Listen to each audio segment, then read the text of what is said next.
I've written a letter to Daddy.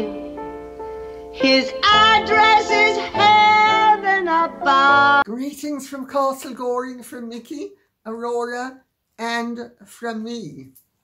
Well, I have some really good news, because Thomas Markle's birthday appeal is some 5 times more than the target that I had set. Isn't that wonderful?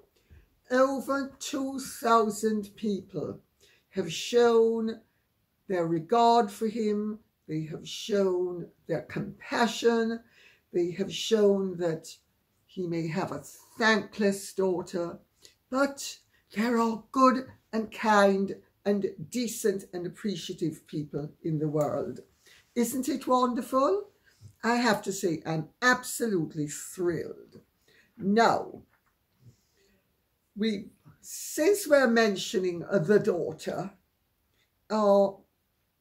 did you notice she showed up in the Hamptons?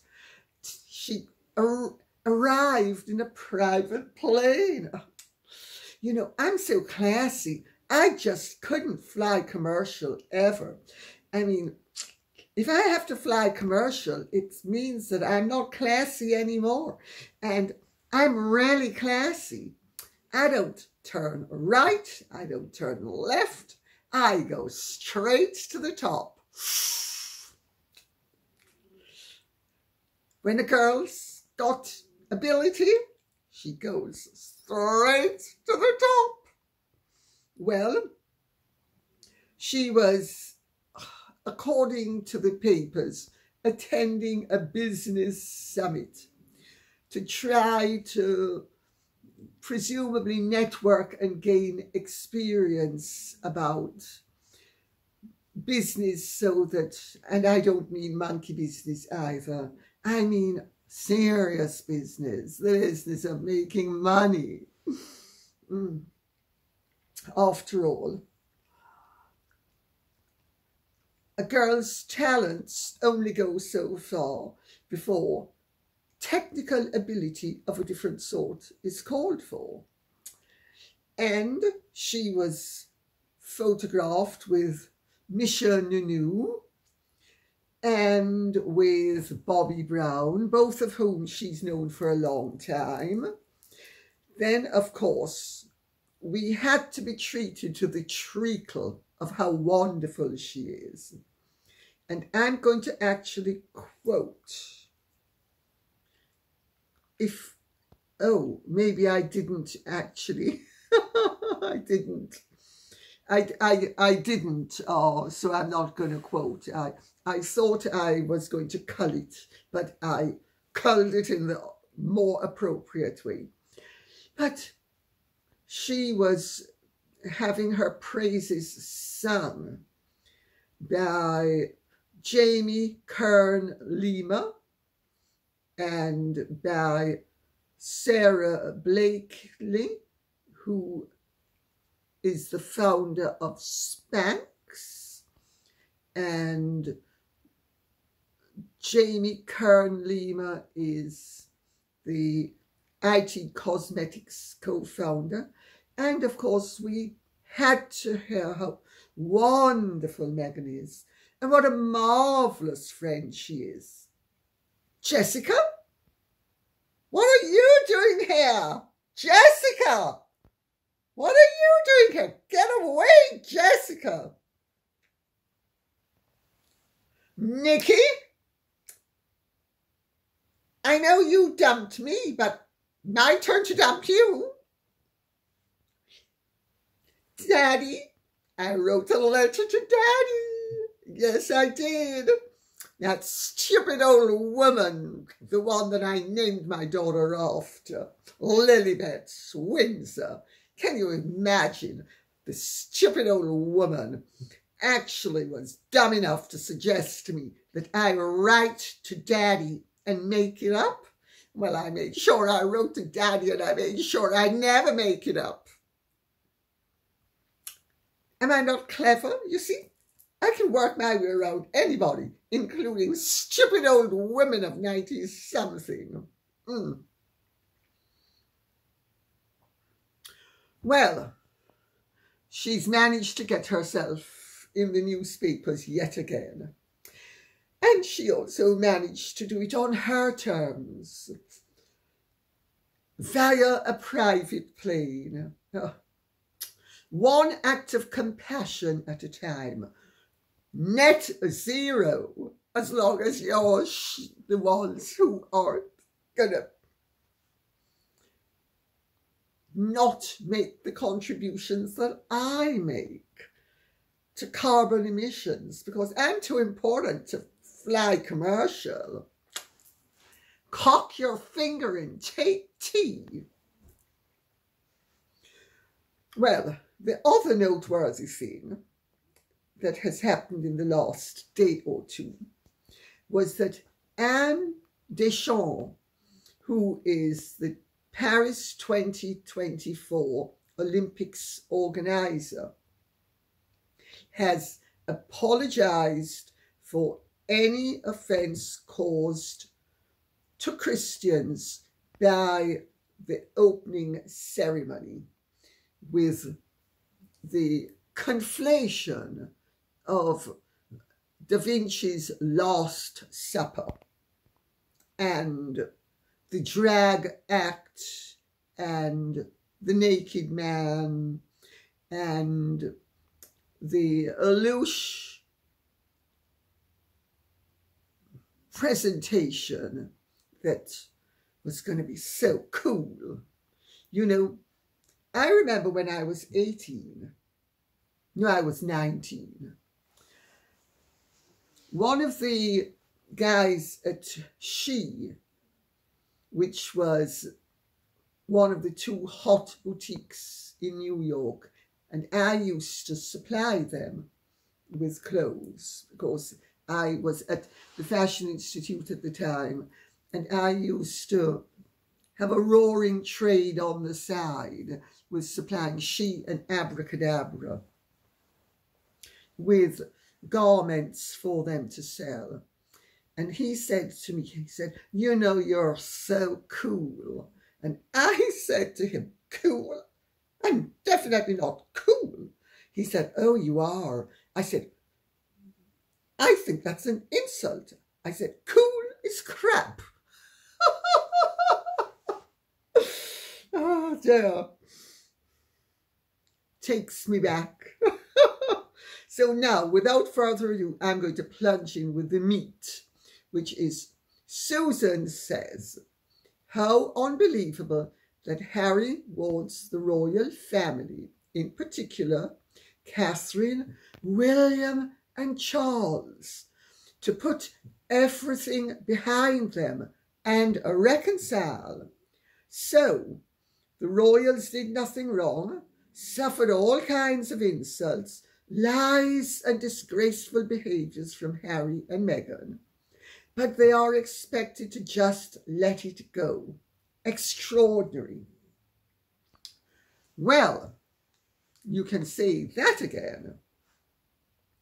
Harry and Meghan don't seem to understand that if I offend you, I'm the one who has to apologise to you. You don't apologise to me, and you don't spin around. Well, I don't spin around and say to you that you are in the wrong when I'm in the wrong, and that if you were a decent person, you would act as if none of it had happened. It's a very irrational behaviour. One could actually say that he must be stoned out of his mind, if he has a mind, to come up with reasoning like this. But this is what the family is up against. You can't reason with drug-addled people, and you can't reason with unreasonable people. You know, you can reason with a neurotic, but you can't reason with a psychotic. That happens to be a fact. And yes, they are expected to let it go. And you notice Harry and Meghan and their people are trying to cast the royal family in the role of unforgiving, nasty people. Because, well, today we woke up and we decided that we want to kiss and make up. Yes, yes, yes, we want to kiss and make up. Yes, yes, yes. You're really nasty. You're not forgiving me. Well, not that I did anything wrong. And Meghan didn't do anything wrong either. You're the ones who did something wrong. And of course, one day, what they did wrong was refusing to go along with Harry's campaign of vilification and censorship against the press. Then the next day, it's, you know what you did. You know what you did. Oh, sorry. You know what you did. You know what you did. You need to apologise. What did they do? It's in my book, Meghan and Harry, the Real Story, Perpetrators or Victims. What did the royal family do that was so offensive? They refused to bury the press when Harry and Meghan wanted them to bury the press. Why? Because what had gone down on the 14th of January at Birkenhead had caused such speculation and terror, plainly, that they wanted the press muzzled before the press said anything, and the press still hasn't said anything. But when you know somebody has the goods on you, or the possibility of causing you grief and distress and calling time on your game, you decide you're going to do a preemptive strike. And this preemptive strike has been now going on for years. It is extraordinary. But it all needs to be put in its proper place. Otherwise, there's such turmoil and confusion that you won't know which end is up. Silver Fern says, hello, Lady C. Is it true that Megsy is banned from coming within miles of Catherine, and the British version of an injunction banning her has been issued, and that is the real reason she won't come to England? Oh, sorry, it's not. It's not. First of all,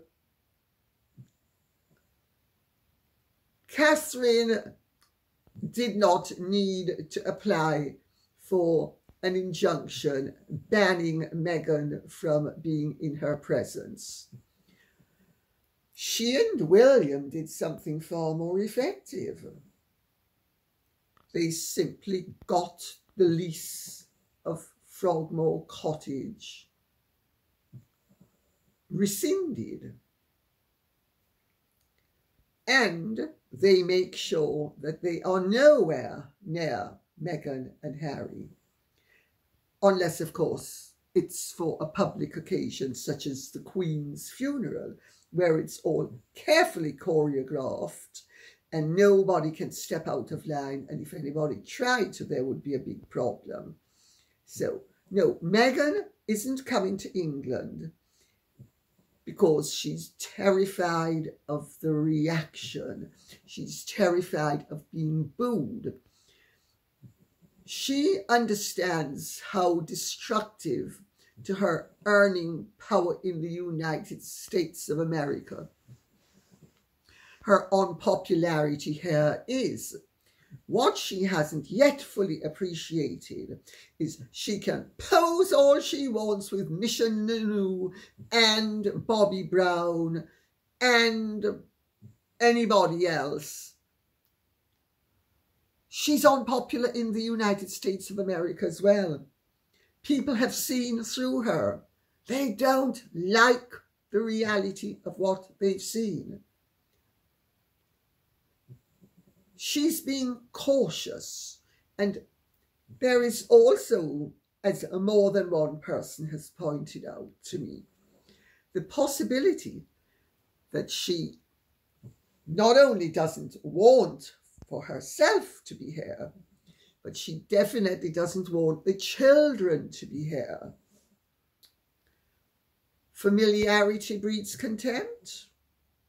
Familiarity also means that things that might otherwise be buried are very visible.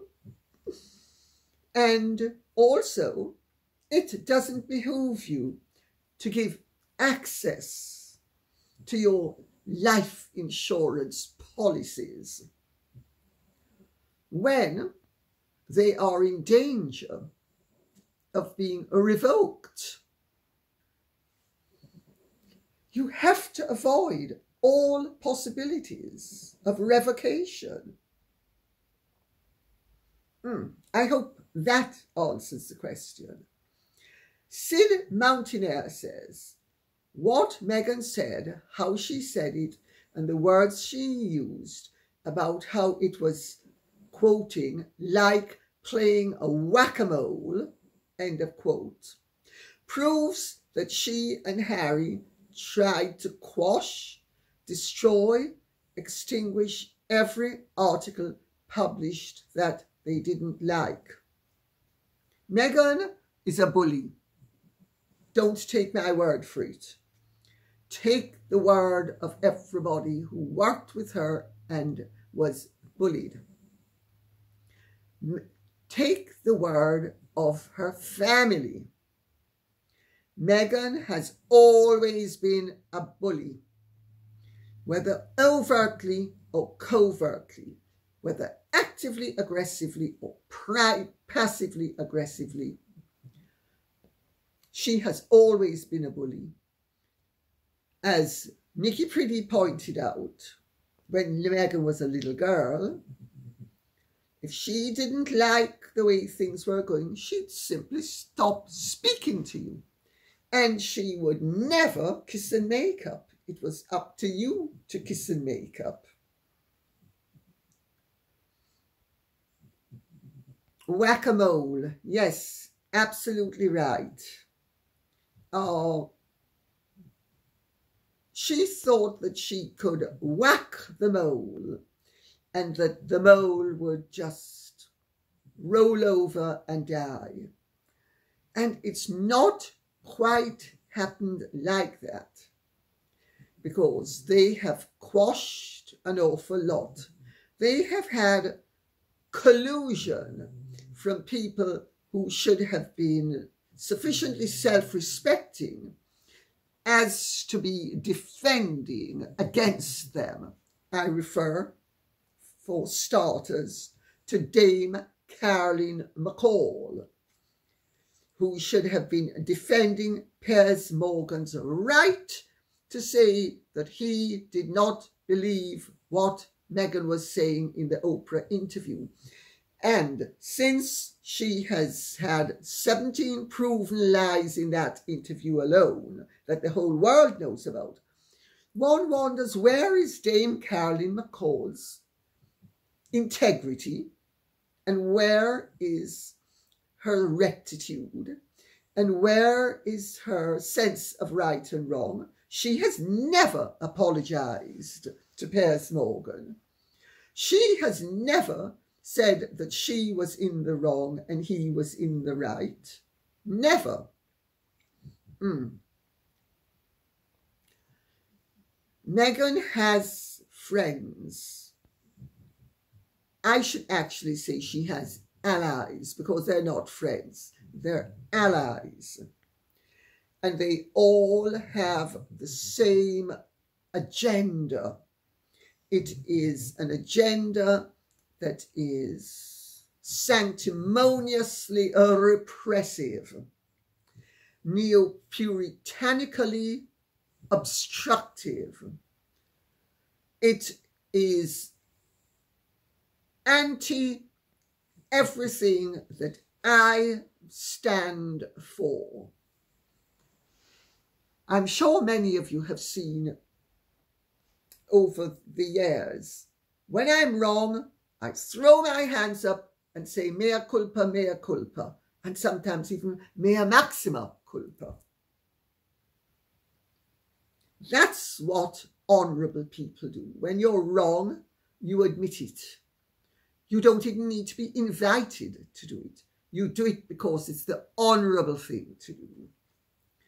WDPL says, Lady C, can you explain two things, please? 1, why are there no photographs of Meghan in the royal collection?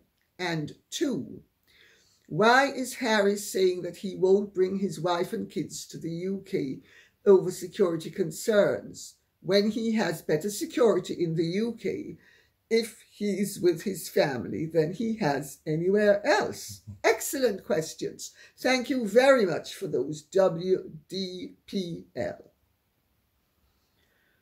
First question.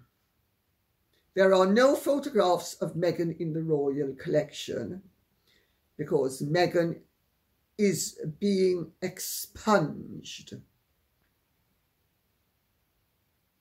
Don't think there isn't a great deal of disapproval behind the scenes, an actual revulsion.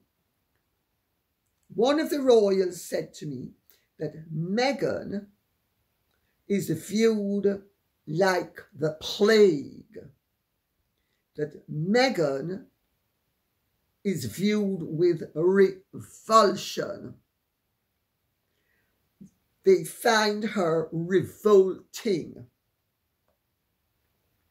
They're hardly likely to then have her as a part of the royal collection and be exhibiting her.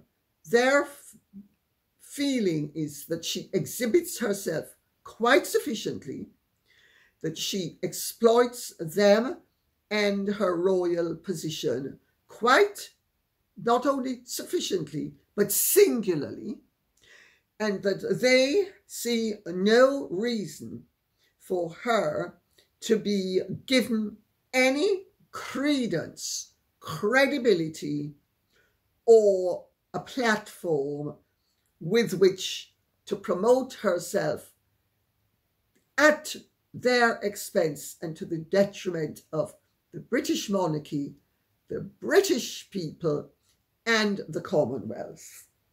That's their sentiments.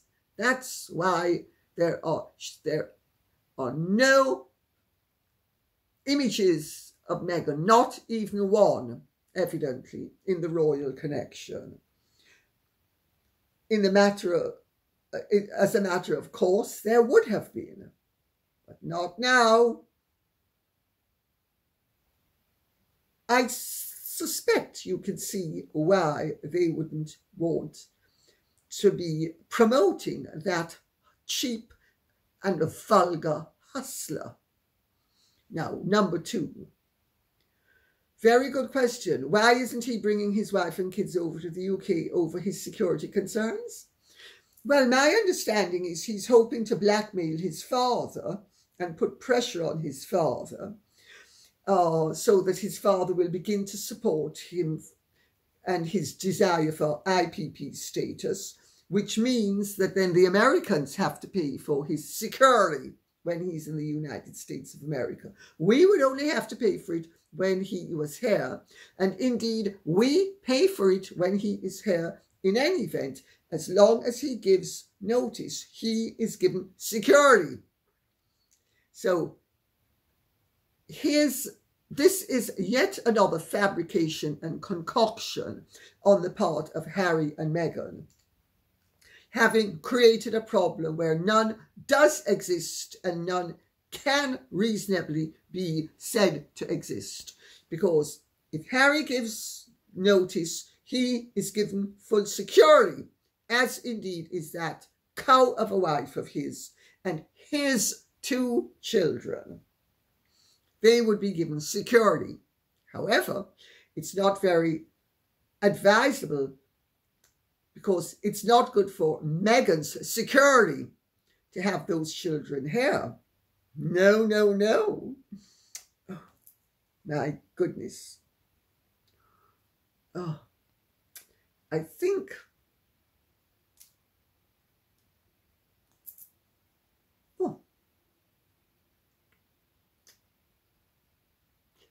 I felt something scratching me there. So I felt I needed to pull out a hair.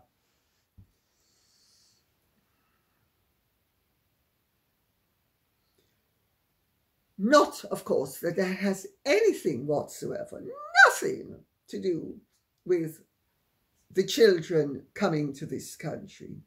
But my goodness, if anybody gets to know those children and sees them too closely and has access to them, the possibilities are endless. Oh, Megsy baby, are you going to have to change the birth certificate again? I mean, is it going to be a habit of changing the birth certificate with the seasons? I ask that because I'm sure she would be doing it of her own volition as well. And of course, I have no idea what her game would be. None whatsoever. So I'm not implying anything because I'm groping in the dark and everybody else is being kept in the dark and being prevented from groping as well. So the whole thing is a fabrication. Meghan doesn't want to come to Britain. She's not going to have the children here, evidently, if she's not here. The marriage is sufficiently insecure. And also Meghan, like everybody else, judges everybody off herself. She knows the tricks she can and has and will pull. And she would not be giving Harry the chance of bringing the children here. And then all of a sudden, oh my goodness, there's a big fight to get the children back, especially when Meghan is in contact with Diana. Oh, Mom-in-law, can you please tell me what I should do? Oh, yes, yes, Megsy baby, sweetie pie, my favourite daughter-in-law.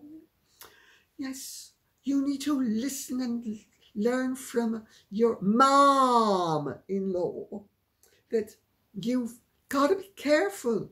Remember what happened to my mom, because although I'm British, now that I communicate with you from beyond the grave, I do it in your accent. And let's remember that my mom lost custody of me and my brother because my father fought for it. You don't want to have that happen to you, do you, Megsy baby? No, no. You see, Megsy baby, I'm protecting you. I'm protecting you against that awful royal family, including the one you're married to, my son, because he's born royal. Yes, he is. And we girls have to stick together.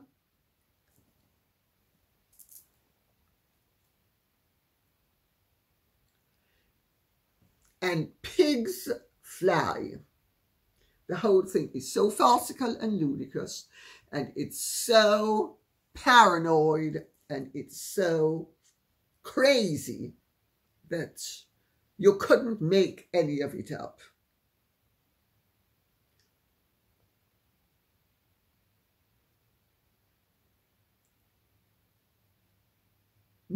Neagno Ordania says, not only does he have no respect for the royal family, he obviously also doesn't understand how the institution works vis-a-vis the British public and the government. The monarchy can't stop the tabloids, can't order to have their heads cut off because they offend them, can't sue them in the king's court for personal gains. Indeed, litigation is not the only way one could bring about positive changes to the regulatory framework. There are professional as well as civilian interest groups focusing on judicial reforms on laws governing invasion of privacy. For this petty and petulant pain in the behind to brag about being the best person to run this crusade speaks of the abysmal lack of common sense he possesses.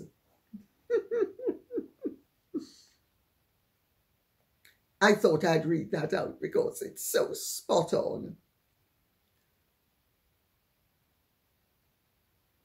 Harry doesn't care whether what he says is based in your reality or my reality. He only cares that it has been fabricated within his interpretation of his reality. And it plays today, it happens today. If it doesn't play tomorrow, something else will happen and it will be denied. Remember how he had unmitigated gall to tell Tom Bradby that Meghan did not accuse the royal family of racism, that the press did? He has no respect for his family. He has no understanding of how a monarchy should work and does work. Any understanding he has been blown along with other matters that were blown. And let's remember what Harry's nickname was. He's been blown in more ways than one, let me tell you. Mind and everything else. Blown to smithereens.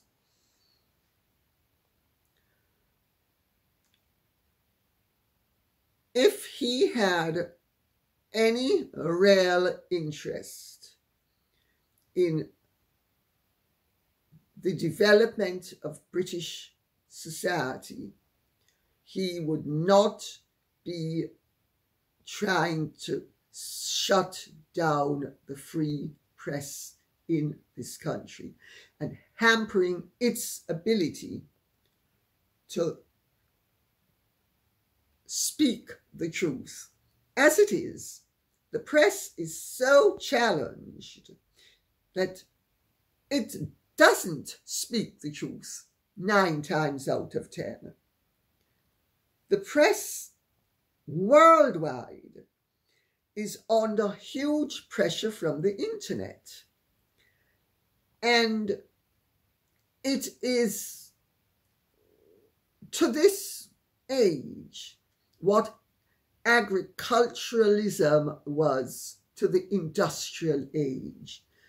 It is yesterday's institution.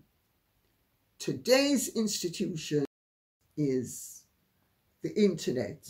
It's YouTube, it's the other channels, it's the other platforms where people can go for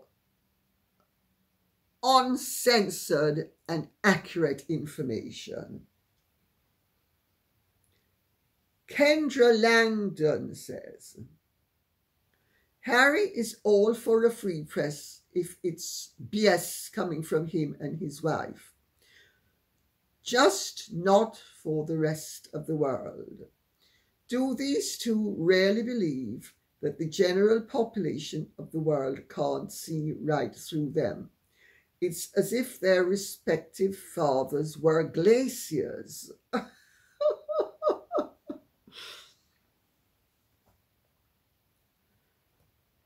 When you're stupid, or you've had your mind blown,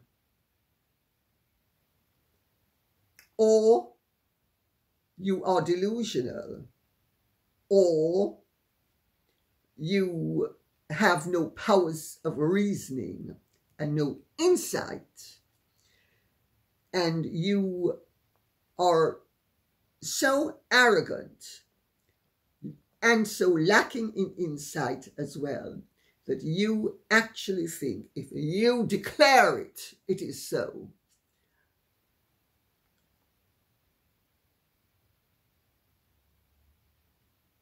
It's not that you think everybody else is stupid. It's that you have contempt for everybody else. So even when you know they're not stupid, and even when you should know that they can and do see through you, your monumental ego, your lack of insight, and your distorted thinking processes enable you to think, well, that didn't work, let's try something else. You know, Einstein's definition of insanity. You've tried one thing 999 times and got one result, and the 1000th time you expected to have a different result. Harry and Meghan, in their demeanour, both exhibit Einsteinian, shall we say, lacunae, and leave it at that. Oh dear, this is one of those ghastly things. Phil Sherborne is the name. It's instead of user bloody bloody blah. Lady C, do you think that some people with money are trying to get rid of the royals by putting in bent people? So get close to the royals like Meg and that fellow with the Danish princess. I think you mean Martha Louise of Sweden. She's not Danish, she's Swedish. The Danish princesses are not by birth. They are, well, in this generation. Queen Margrethe has 2 sisters, but the present generation, it's 2 boys and they have wives. But so you're thinking of Martha Louise of Sweden, who has fallen in love with a shaman. And no, I do not think that there is a diabolical plot by some Blofeld in the background. Some people would say it's George Soros, and that's how the name is pronounced. It's not Soros. S-O in Hungarian is S-H-O. And O-S is O-S-H, like Miloš Forman or Miloš Banfi. Anyway, so having made that point, I couldn't resist it. I'm sorry. No. She, well, I'll tell you, very often royals are very cosseted, very protected, very spoilt, I'm speaking about reigning royals now. And entitled would be the right word, even though it often, along with it, goes a sense of duty. And she met this guy, and, you know, obviously there was a strong attraction, and maybe she's deriving delights that she's never had before, because I understand that's a large part of the attraction. And also, she's very ultra, and he's very ultra in his thinking. So you've got two very people on the edge. And they met. I don't think there's some Blofeld in the background trying to pick off royals one after the other. You know, the shaman with... Actually, she's not Swedish. Isn't she Norwegian? I think she's the Norwegian princess. She's not Swedish at all. She's Norwegian. Sorry, I was wrong. She's a Norwegian. Oh dear, oh dear. Well, all those Scandinavian countries. Sorry. And as for Meghan being a plant, Meghan has been hustling those buns from she was very young. She's just a cheap and vulgar hustler who struck it lucky and then was too low grade to know what to do with it, and so has blown the whole thing. And yes, of course, there are anti-monarchists who will be delighted when the Meghans and the shamans of this world enter the picture and cause the boat to rock. Some people will even hope it's gonna capsize. Well, I don't think it's capsized, so let's leave it at that. And of course, when I stop to think of it, Sweden was really so crazy of me, because Sweden has a crown princess who's absolutely lovely. So my son tells me, because he sat beside her at a dinner some time ago that was given in the Swedish capital, Stockholm. So, silly me. I mean, I hope it's not my concussion. That's still, I don't think it is really. I think it's just Scandinavia. Positive Pessimist says, it was well known in Kensington years ago that Harry had a drug problem. Not only in Kensington, darling, Gloucestershire.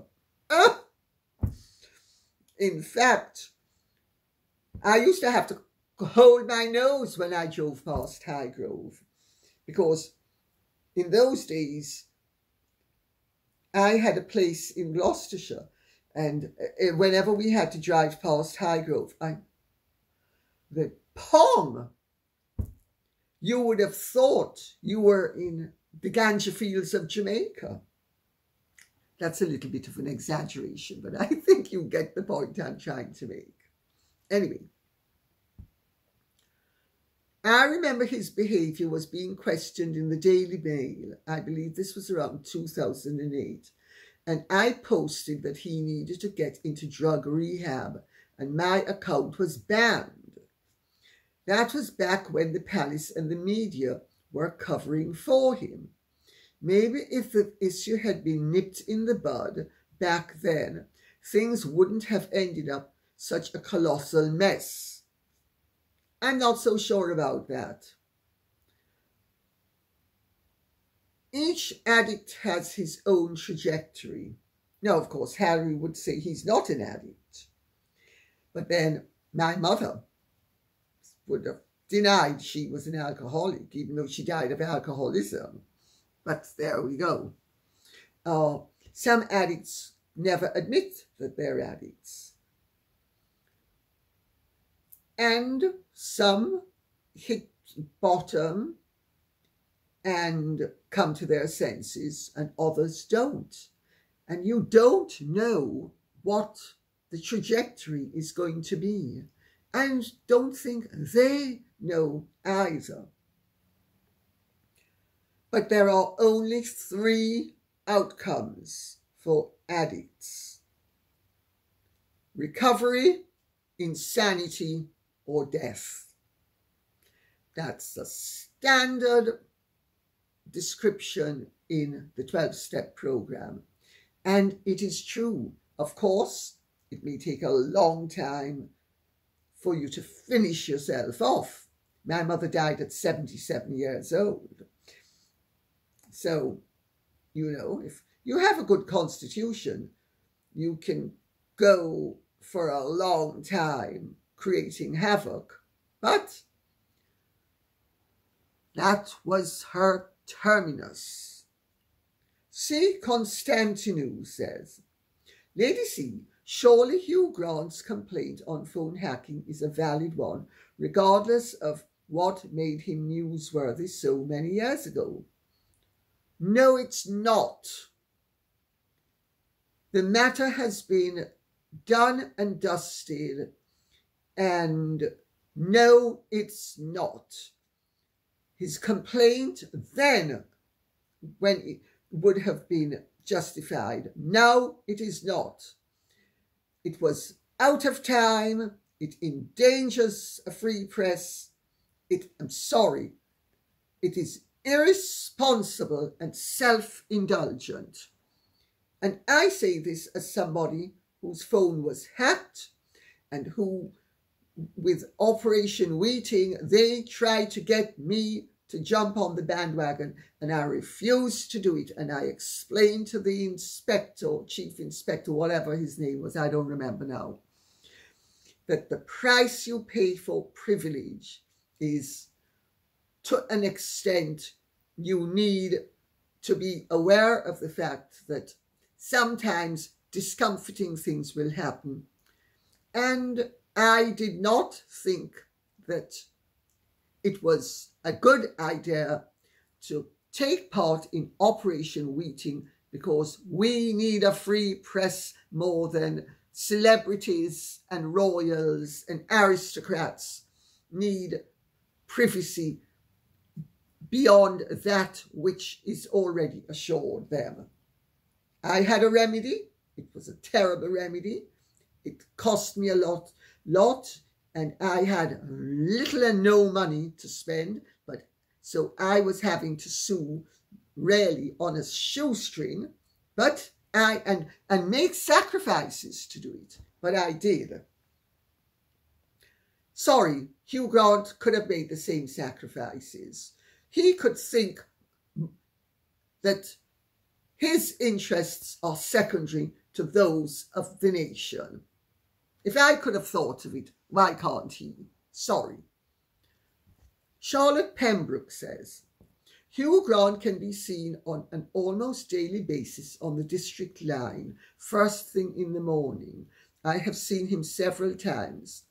If he is so very hounded and so very prone to being harassed and stalked, how come he takes this journey without a single person in the tube carriage, so much as batting an eyelid? He just looks like a shabby old bloke going about his business, and doubtless he goes about it without being disturbed, as you have made the point. And that's to the good. But you see, that wouldn't have got him a lot of publicity and a lot of money. That wouldn't have got him to further the David Sherbonian and Harry Quixotic's agenda of censorship and shutting down the press. And what Hugh Grant seems to have forgotten is that his loss of privacy, when he was caught literally with his trousers down and divine Brown clamped on you know what, her generous lips clamped. This was in the United States of America, but he can't shut down the American press, but so he tries to shut down the British press. And yes, they have done awful things to him. They've done awful things to me. I mean, I remember the day after I brought my children back from Russia, a journalist from the Sun and a photographer and the royal correspondent, she was a new girl, I can't remember her name, but she was actually quite nice. They tried to take photographs of me getting my children out of the car into the flat, really into the apartment building from the street. And I realized what was going on, left the children in the car, called MacDonald, the porter, and went and stood in front of the car. And I said, "You're not going anywhere until you give me the film." And he actually drove the car onto my shins with me screaming like a banshee to MacDonald to call the police. And the girl, she was a new royal correspondent. So this would have been July 1993. I can't remember her name. Doubtless it will come back to me at 3 o'clock in the morning. And she is the one who told him, stop. And she's the one who took the film out of the camera and gave it to me and apologized. Now, how did they know? Well, use your imagination and see how they knew. And when I was rung up by the inspector at Scotland Yard about Operation Wheating and asked if I was me and were these my phone numbers, yes, I said. And I'll tell you what's really interesting. They were landlines as well. Isn't that interesting? So I rest my case there, and we will end with Elk Prof, who says, "Alas, I don't think the UK press is very free and vigorous today. The way they chase the dollar, so to speak, pretending not to know the truth and choosing to print lies and to make up completely invented stories. Investigative journalism seems to belong to a bygone era. Do you hold out much hope for the press in the United Kingdom, Lady C?" No, I don't. I really don't. We have Ofcom regulating things so that nobody's feelings will be hurt. People need to be able to offend other people. There needs to be vigorous discourse. Ofcom is so busy interfering with news presentation that it is preventing proper discourse. So there's an overseer that is preventing proper discourse for a very good reason, because the authorities, irrespective of which political party is in power. There are authorities in the civil service that are there year in, year out. We used to have 2 programs in this country, very good programs, called Yes Minister and Yes Prime Minister, which showed to what extent the civil service would thwart the elected politicians. Don't think that doesn't still happen, because it does. There's also the fact that the newspapers don't get the advertising that they used to get. They used to, when they had a monopoly on the market, which they don't gratis, the great Library of Alexandria come back to life, called the internet, which is wonderful, I think. But they don't have access to the funds that they used to have. So it's a struggle. And there's also rolling news. 30 years ago, there was no such thing as a rolling news. There's now rolling news. 24/7 rolling news. So the content has to be updated constantly. And most of the newspapers now have online editions. People don't even bother to buy the newspaper. They just read the online edition. So there are huge changes taking place in the news industries, such as they are. And they're fighting for their survival. They are therefore going to take what they think is the easy way out and the soft option. I've learnt in life, but then I've had a very difficult life. And I had a very difficult life from birth. So unlike most people who have a difficult life in their 20s, 30s, 40s, 50s, even teenage, my life started out difficult. And I had to learn to survive certain very important life lessons, thank God. One of which is the soft option isn't necessarily the best option. Don't go for the soft option. Go for what you think is the good thing, then the right thing second. Goodness first, rightness second. Convenience, way down the line. I'm not saying that if something is good and it's right, or just good, and it coincides with convenience, so much the better. And if it doesn't, back up, chin up, and do it. Because everything in life has expected and unexpected consequences.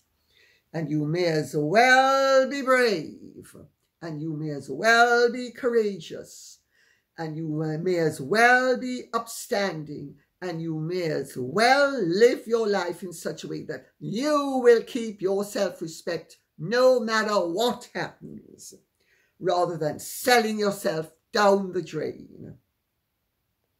That's my experience of life. Now, you can say it's very easy for me to talk because I live in a castle. I didn't always live in a castle. Admittedly, I was born into a privileged background, but that cost me the first 21 years of my life. That's right. So I've paid a huge price for privilege. And the lessons I have learned, mercifully, as a result of it have been truly enriching and wonderful. And every day I see people all around me mucking up their lives, taking the soft option. Is it a surprise that the newspapers are doing it? I don't think so. I don't think so. So on that note, I will say thank you very much for listening. I hope this has been of some interest to you.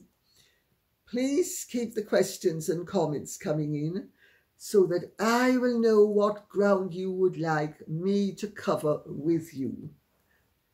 Thank you very much. Take good care. Godspeed. And if you have truly enjoyed this, would you care to like, share, subscribe, press the notification bell, and take good care. Bye-bye.